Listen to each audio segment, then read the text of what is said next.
उन्हात गेलं की लघवीला जळजळ होते किंवा दरवर्षी उन्हाळ्यामध्ये लघवीची आग होते, वारंवार जावं लागतं पण लघवी साफ होत नाही किंवा खूप डार्क होते, पाणी खूप पिलं तरीही आराम मिळत नाही आणि सगळ्यात महत्वाचं म्हणजे युरिन इन्फेक्शनसाठी वारंवार अँटीबायोटिक घेतले की तेवढ्यापुरतं बरं वाटतं, पण थोड्या दिवसांनी पुन्हा हाच त्रास होतो.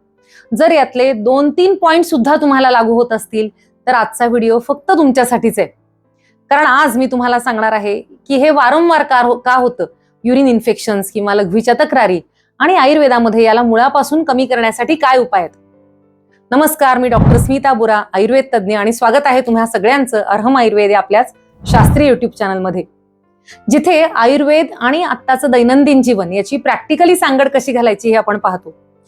गेल्या 25 वर्षांच्या प्रॅक्टिसमध्ये मला उन्हाळ्यात सर्वाधिक येणारे पेशंट्स याच तक्रारीचे असतात की लघवीला त्रास होतो, जळजळ होते, आणि बऱ्याच जणांची एक तक्रार असते की डॉक्टर दरवर्षी उन्हाळ्यात आम्हाला हा त्रास होतो. तर आज आपण हे सगळं समजून घेणार आहोत. उन्हाळ्यामध्ये नॅचरली घाम जास्त येतो, डिहायड्रेशन लवकर होतं, आणि शिवाय जर तुम्ही कमी पाणी पिलात तर लघवी कॉन्सन्ट्रेटेड होते. तुम्ही उन्हात गेलात तरी असंच होतं, आणि मग कॉन्सन्ट्रेटेड युरिनमध्ये बॅक्टेरियाज वाढतात, त्यामुळे या काळात युरिनरी इन्फेक्शनचं प्रमाण वाढतं. आता सध्याचा या वर्षीचा उन्हाळा तर खूप भयंकर आहे, या तक्रारी खूप वाढल्यात, आणि अर्थात दरवर्षी तापमान वाढतच चाललंय. ग्रीष्म ऋतूमध्ये सूर्यकिरणांचा शरीरातल्या सौम्यपणावर परिणाम होतो, द्रव धातूवर होतो, त्याचं शोषण होतं. याचं आयुर्वेदात वर्णन केलेलं आहे.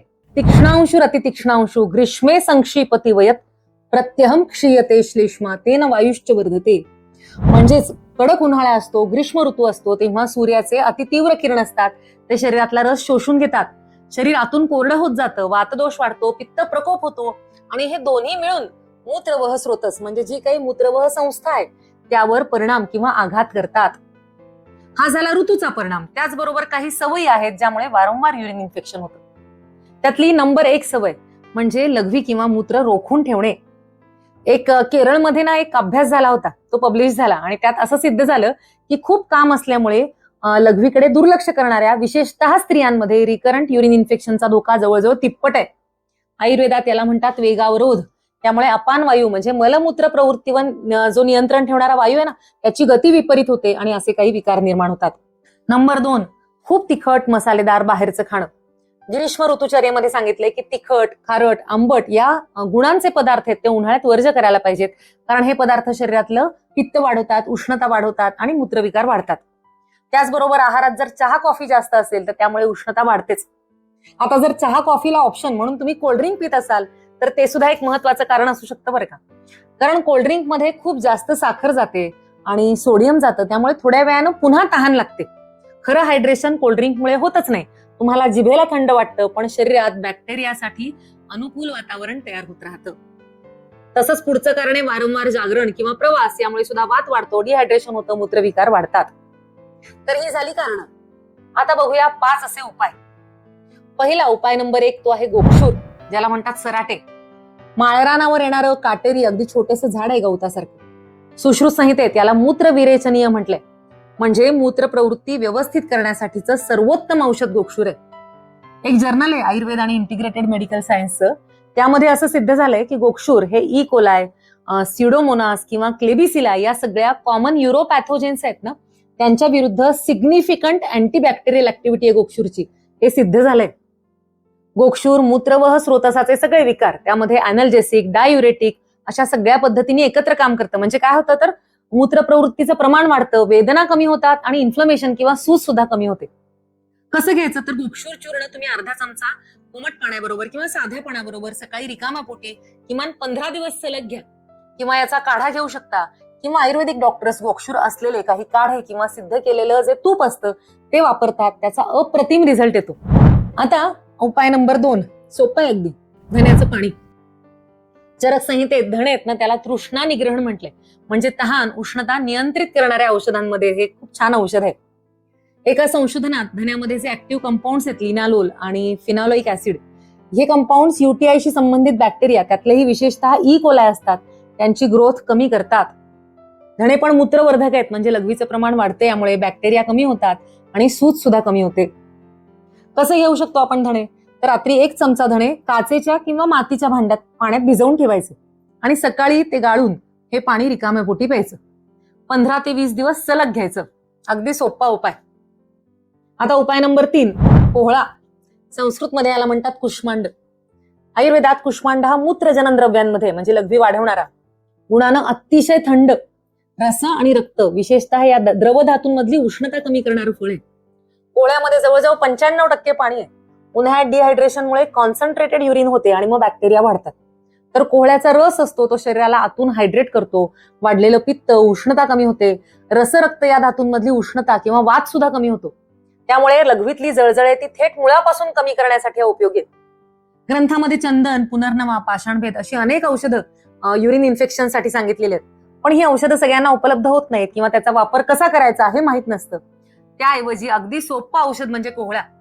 उन्हाळ्यात तुम्हाला उष्णतेचा कोणताही त्रास असू दे, तुम्ही कोहळ्याचा रस घेतला तर अगदी चंदनासारखा शीतल इफेक्ट येतो, कूल एकदम. शिवाय यामध्ये पोषण सुद्धा भरपूर. तुम्हाला पेठा माहिती असेल, पेठा नावाची मिठाई आहे ना, ती सुद्धा कोहळ्यापासून बनवतात. घरात वास्तुशांतीला सुद्धा कोहळा बांधला जातो, कारण हे टिकाऊ फळ आहे म्हणून पवित्र मानलं जातं आणि फार गुणकारी आहे बरं का हे. तुम्ही कोहळ्याचा वापर कधी केलाय का? कुठल्या प्रकारे केलाय किंवा त्याचा रस कधी घेतलाय का? हे मला कमेंट्स मध्ये नक्की कळवा. आता उपाय नंबर 4, दुर्वा. हे ऐकल्यावर तुम्हालाही आश्चर्य वाटेल, पण जे गवत किंवा ज्या दुर्वा आपण गणपतीला वाहतो, ज्या अगदी कुठेही उगवतात, ते आयुर्वेदातलं एक महत्वाचं शीतवीर्य असं औषध आहे. नील दुर्वा हिमातिक्ता मधुरा तुवरा हरेत, कफपित्तास्त्र विसर्प तृष्णा दाहत्वगामयान. म्हणजेच दुर्वा शीतवीर्य, शीत प्रभावाच्या आहेत. तृष्णा म्हणजे वारंवार तहान किंवा दाह म्हणजे कुठलीही जळजळ हे कमी करणारे आहेत. आणि मूत्रकृच्छ्र म्हणजे लघवीचा त्रास किंवा जळजळ किंवा कुठल्याही तक्रारी मूत्रविकारांमधल्या यासाठी याचा रसाचा वापर होतो. रिसर्चमध्ये दुर्वेमध्ये फ्लॅव्होनॉइड्स आहेत, ॲपिजेनिन आणि ल्युटोनॉइल आहे, ज्यामुळे anti inflammatory, anti microbial action होते.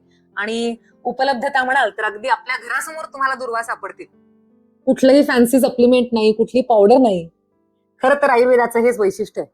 जे सहज उपलब्ध आहेत ना, अशा औषधांचे गुणधर्म आपल्या ऋषींनी शोधून काढलेत, ग्रंथांमध्ये आपल्यासाठी डॉक्युमेंट करून ठेवलेत आणि जे आता मॉडर्न रिसर्च पुन्हा एकदा सिद्ध करतायत. कशा घ्यायच्या दुर्वा? तर ताज्या दुर्वा आणा, एक साधारण मुठभर, स्वच्छ धुवा, बारीक मिक्सर मध्ये पाणी घालून त्याचा रस काढायचा आणि साधारण पाव ते अर्धी वाटी रस सकाळी उपाशीपोटी तुम्ही घेऊ शकता. 10-15 दिवस तुम्ही सलग घेतला ना तर रक्तातली उष्णता अगदी मुळापासून कमी होते, पित्त कमी होतं, लघवीच्या सगळ्या तक्रारी कमी होतात. तुम्हाला गणपतीला दुर्वा आपण का वाहतो याची गोष्ट माहितीये का? अन्नलासुराची. ती जर माहित नसेल ना तर कमेंट्स मध्ये लिहा, कधीतरी तुम्हाला ती गोष्ट सुद्धा मी सांगेन. आता उपाय नंबर 5, गोंदकतिरा. नुकतंच भारतात आलेलं हे औषध आहे. याविषयी मी आधी बऱ्याच व्हिडिओज मध्ये सविस्तर माहिती तुम्हाला दिलेली आहे.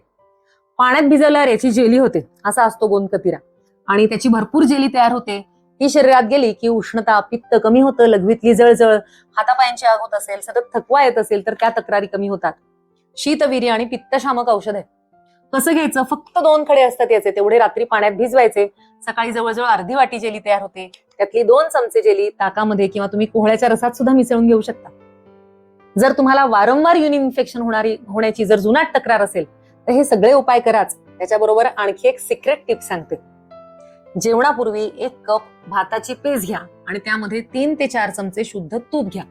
जर फारच जुना त्रास असेल तर गोक्षूर, चंदन, वाळा अशा औषधांनी सिद्ध केलेलं तूप तुम्ही डॉक्टरांच्या सल्ल्याने घेऊ शकता. अशा तुपाचे 100% रिझल्ट मी स्वतः प्रॅक्टिसमध्ये अक्षरशः हजारो पेशंट्सवर घेतलेले आहेत. तर हे झाले उपाय.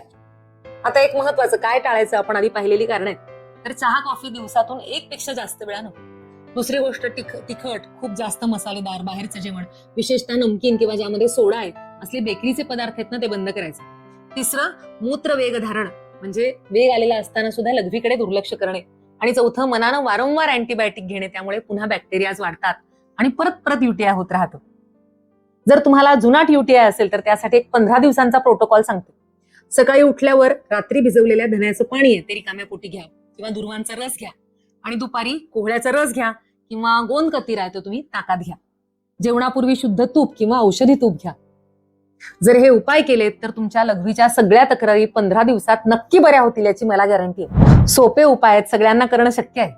म्हणूनच व्हिडिओ उपयुक्त वाटला असेल तर एक काम नक्की करा, हा व्हिडिओ शेअर करा. कारण या तक्रारी अनेकांना असतात, पण बरेचदा स्त्रिया विशेषतः हे बोलू शकत नाहीत, काही ना काही उत्तर शोधत असतात. आणि सध्या सोशल मीडियावर खूप उथळ उपाय सांगणारे बरेच जण आहेत, तर त्यामुळे गैरसमज होतात, उपाय तर होत नाही, आणखी दुष्परिणाम होतात. म्हणून शास्त्रशुद्ध आयुर्वेदिक शास्त्राधारित माहिती तुमच्यापर्यंत पोहोचवण्याचा हा माझा प्रयत्न आहे. तुम्हा सर्वांना आपले व्हिडिओ आवडतात हे मला माहिती आहे. जर सबस्क्राईब करणं राहिलं असेल तर चॅनल नक्की सबस्क्राईब करा, असं एक नम्र आवाहन. भेटूया पुढच्या व्हिडिओत. शुभम भवतु. धन्यवाद.